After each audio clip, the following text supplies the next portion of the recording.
Hey guys, welcome back to our small block Ford Dream Engine giveaway. I'm Greg Jones for Engine Builder, and I'm joined by Chris Wright of Procar Associates.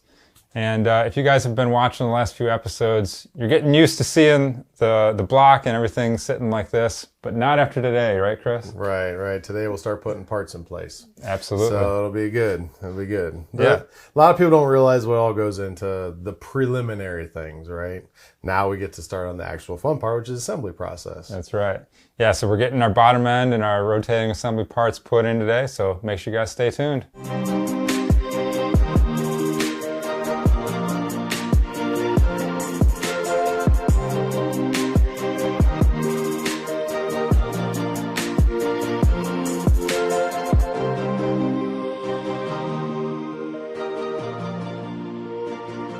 All right, so now we're going to get started with our assembly work.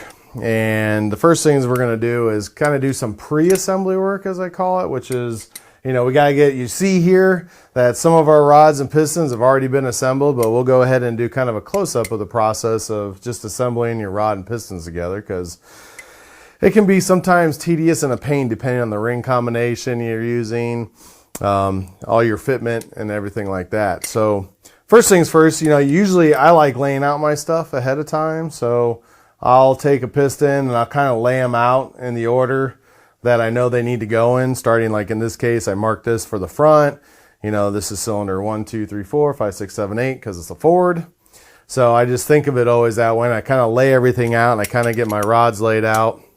I actually already scribed on here, okay, what cylinder they're for. I just sort of do that stuff ahead of time just so I get everything in an order that I like, because I've already file fitted these rings for each cylinder, okay, that they go in. And one of the things you got to pay attention to is you'll notice on your rod, all right, that, one side has got a nice chamfer in it, okay, and then one side is flat. Obviously, where this is cut back and you got this chamfer here, that's the side that goes towards what we call the fillet area of the crank. So, you got to make sure you have that position right when you put it in your piston, because obviously your pistons go in a certain way, okay, with the valve reliefs and everything. And in some cases, you got to pay attention to whether the pin is offset or not, because you'll notice, some pistons will be marked the forward direction. All right, so you got to pay attention to that. Or like an LS, for example, where you have, or any crank that has a reluctor on the back, there's a lot of cases where you'll have the bottom will be cut for the clearance of the reluctor wheel. So you just got to pay attention to this stuff when you pull it out of the box, what you're doing, what you're assembling at that time. So what we'll go ahead and do is we'll get one assembled so you can see how that is, and then we'll just keep moving forward with next steps is crank and everything else and so on. So today is all about, let's get our assembly, our rotating assembly all in this thing and get that buttoned up. Obviously now this particular piston is using a spiral lock, and Diamond uses a couple different types of locks. In this case, the spiral lock does make it easy when you got the right tools. Okay, so for example, this is a tool you can buy from, it's Lock Tool, and basically they make all different sizes depending on your bore size and spiral lock. That makes it easy for installation purposes.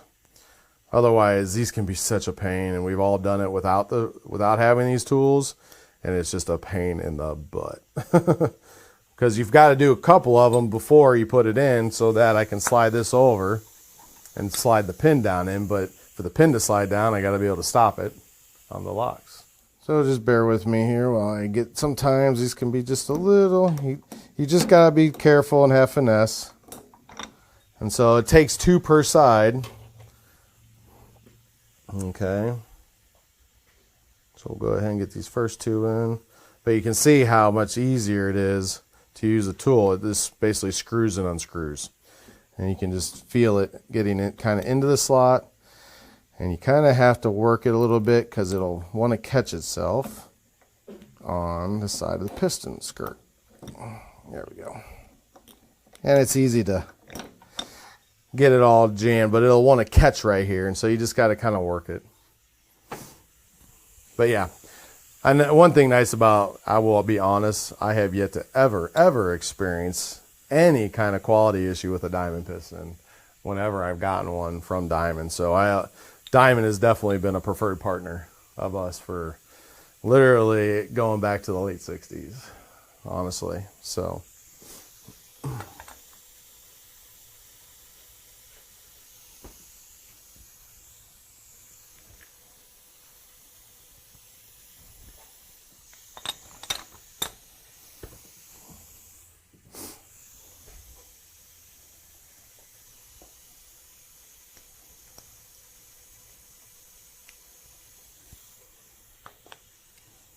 and like I said, it's just a finesse. You can kind of feel it go in, and you got to kind of keep it off at this edge. There we go. And it'll just screw itself. Sometimes it gets hung up like that, and then what we do is we just take this little tool. I've modified all kinds of tools for doing clips and stuff, and it's just the things you do to build engines. Make all kinds of tools for ourselves as we're doing this. There we go. See? And it just snaps right in. Because what happens is the edge will sometimes get caught either there or on a back edge, and then you got to be careful not to force it too hard, because obviously these tangs can bend. Okay, and you're trying to avoid that. Fortunately, these are relatively inexpensive, so if you do mess one up, you can always get more. We've all been there before.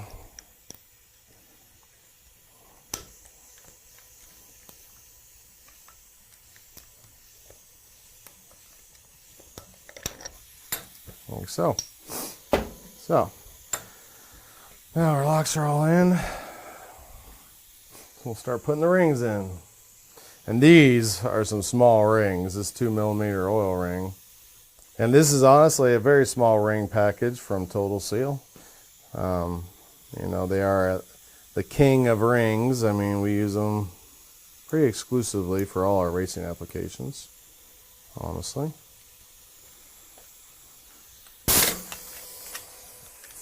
I found instead of spinning the ring, sometimes it's such a low tension ring that it'll pop out when you're trying to put the other one in. So you just kind of, you get a feel for this stuff after a while. Let's see, that's it. Now let's put in our Napier second ring.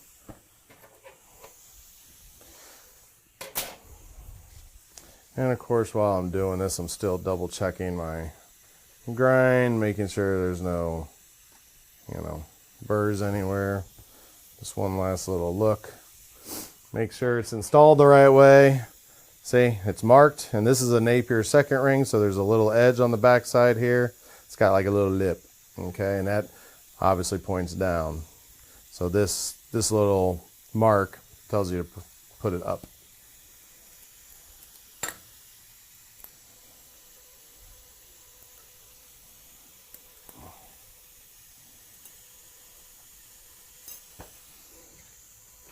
Same thing with the top ring.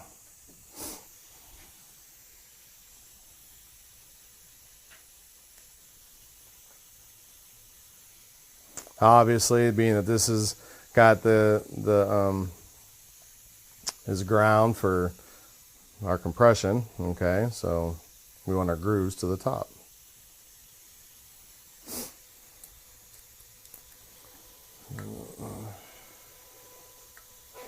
To use those gases to help us seal better.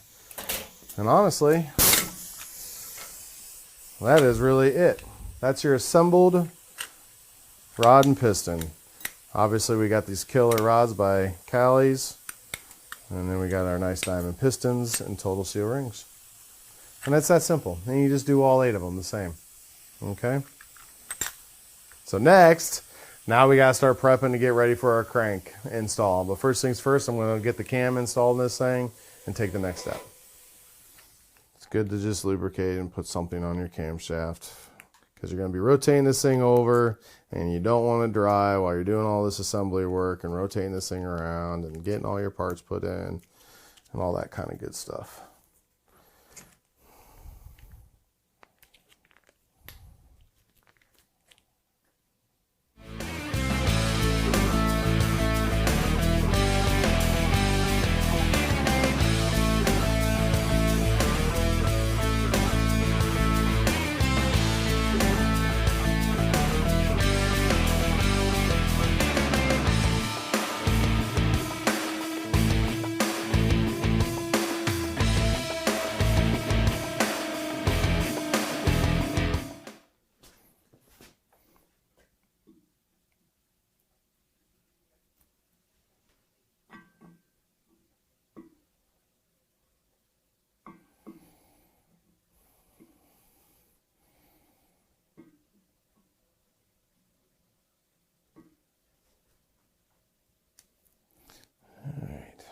Now I gotta get something to help me with the front here.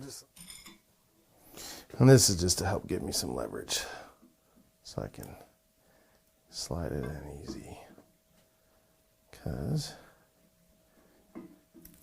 you gotta somehow pick up the back.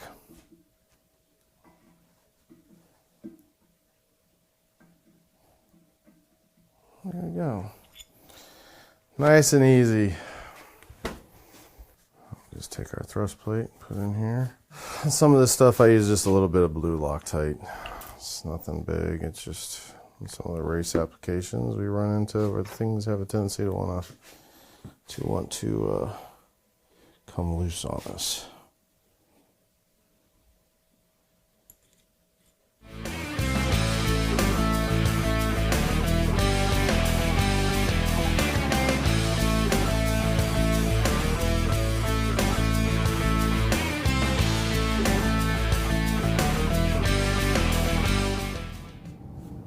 Alright, cams installed. Now let's get to work on our mains.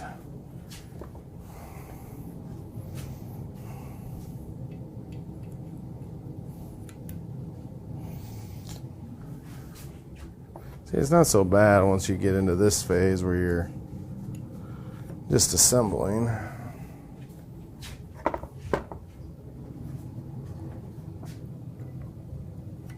Clearly the groove bearing goes on the bottom, which actually, if you look at the back of your bearings, see, U up, L lower. So they even give you a kind of indication if you know the part numbering scheme and how they do it.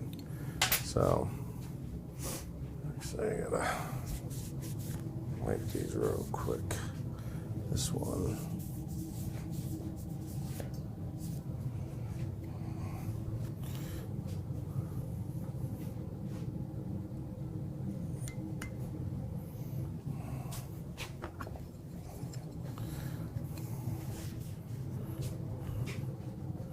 And then we just put some assembly lube on here. You don't have to be too crazy with it, but just get a nice coating. And you can't really ever have too much. So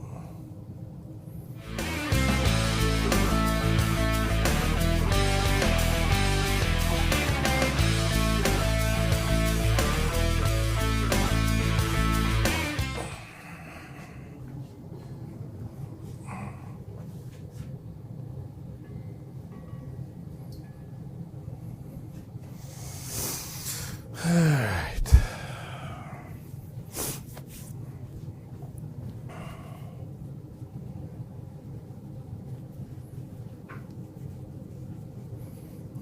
I just got a little bit of dry water residue, that's all. Always wash this stuff with a detergent soap before you do assembly. Helps get a lot of the dirt and grime off of the stuff before you assemble it. As opposed to using like a solvent-based cleaner. We always do this with we used to always use like Dawn dish soap. Now, there's so many detergents, your ultrasonics. I clean this in the ultrasonic because it's a detergent-based type soap. Brings oil to the surface, the dirt to the surface, and you just clean it off. So, like we did the block and everything else. We'd already done this first one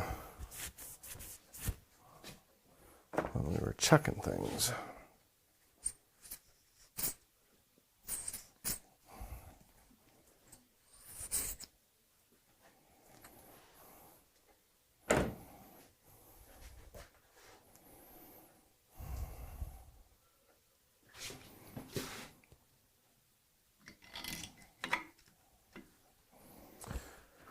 Now what I am going to do, before I get too far ahead, is I'm going to tighten this cap down and see where we're at.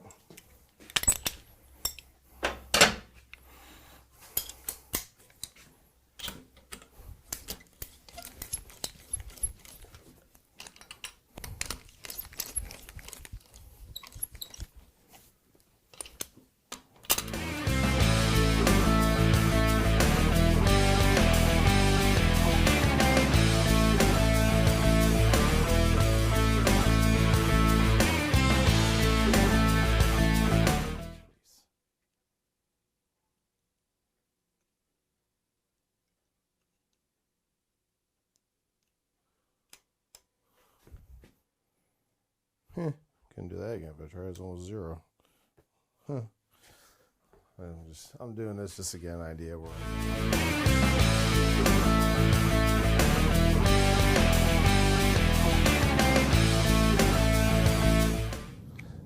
cool.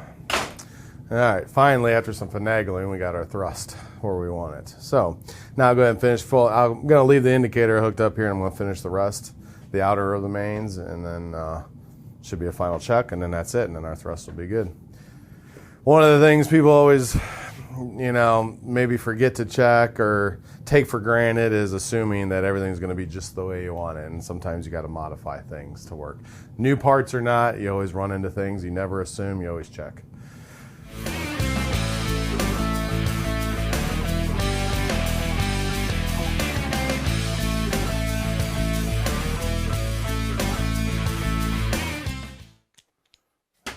Let's just double check this.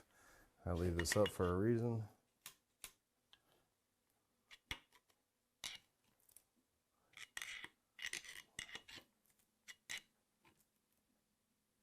Okay, we are all good. Sweet, crank installed. Now that we got the crank in, we're going to be installing rods and pistons. So obviously it's just again, a part of the process. The biggest and most critical thing is, making sure your bearings are in correctly, because, there is an upper and a lower. Okay, so this would be our upper, the cap is our lower.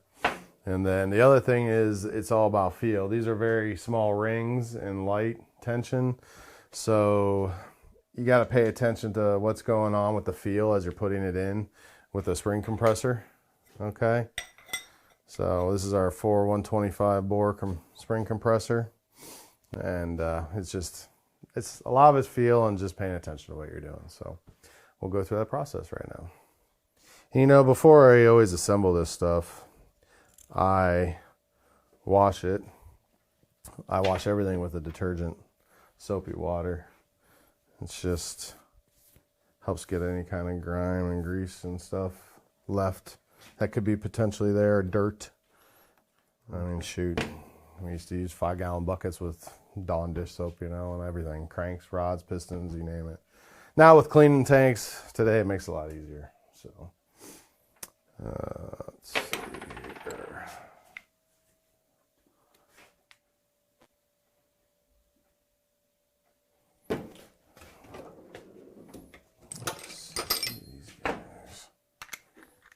And I put these in. These are nothing more than long studs with shrink tube on them, just to protect and guide as I'm going through the cylinder, so I don't potentially scratch the cylinder wall or the rod journal, or on the crank or something. Just an extra precautionary lineup. That's all it is. Nothing fancy.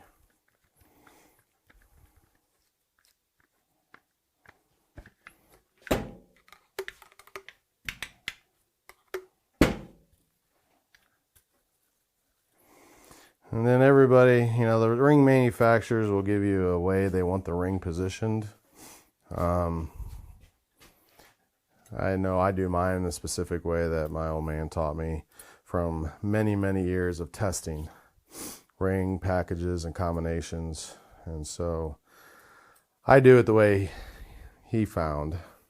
Matter of fact, that's the way a lot of the manufacturers used to talk to him about, as to how he came up with his combination. Okay, and this is what I mean by just being ever so light.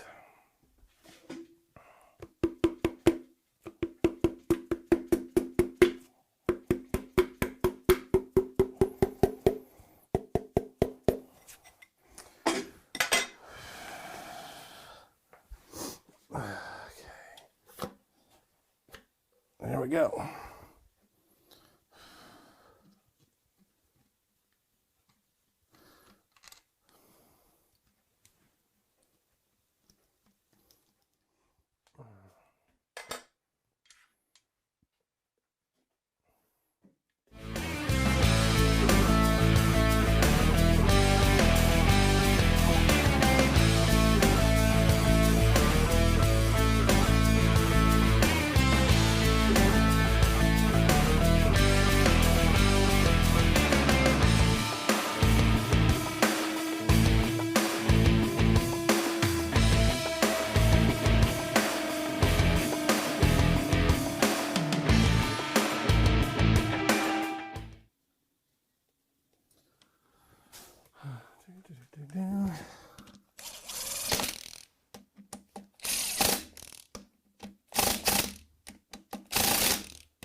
And just like that.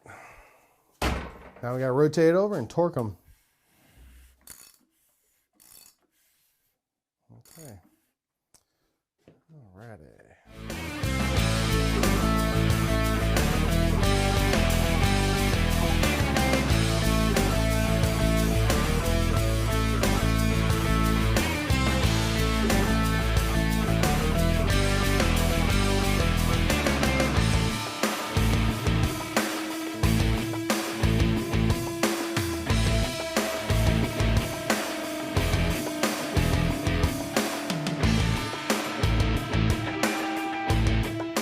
Clearance.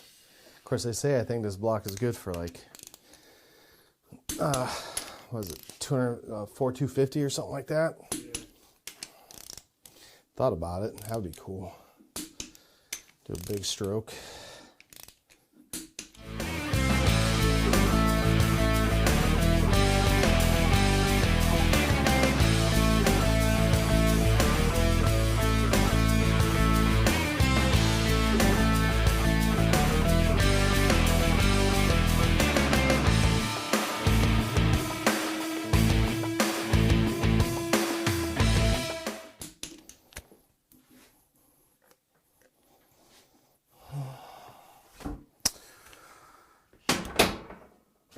Rods installed. That's it. Cool. All right, guys. Well, as you saw, Chris was pretty busy this last couple of days. So, yeah. Chris, anything to add there just to wrap up a lot of the work here we did? Oh, I mean, things, you know, you run into little things along the way that you deal with, which is normal anymore in industry when we deal with new stuff, but we get through it and we work through it. But honestly, I'm still looking at this build going, I would like to win this myself. Absolutely. And as always, we want to thank our component partners for the parts in this build. So, you know, Callie's, Diamond, Coils, World for the block, profiler heads, Manley valves and pack springs. Yeah. And there's a bunch more component partners that we'll be showcasing here in future episodes. So, Chris, thanks for all the good work here. And absolutely, thank you. Guys, next episode we'll be getting into, you know, all the other ancillary parts that we'll be bolting on here to the top end, some of the more of the valve train stuff. Yeah, obviously we got to figure out push rod lengths and stuff like that, but we got to now get to the top end. So clearly, so next time you guys see this engine, it's going to be looking way more complete, and we're excited about it, and we hope you are too. So thanks for watching, and we'll see you guys next time.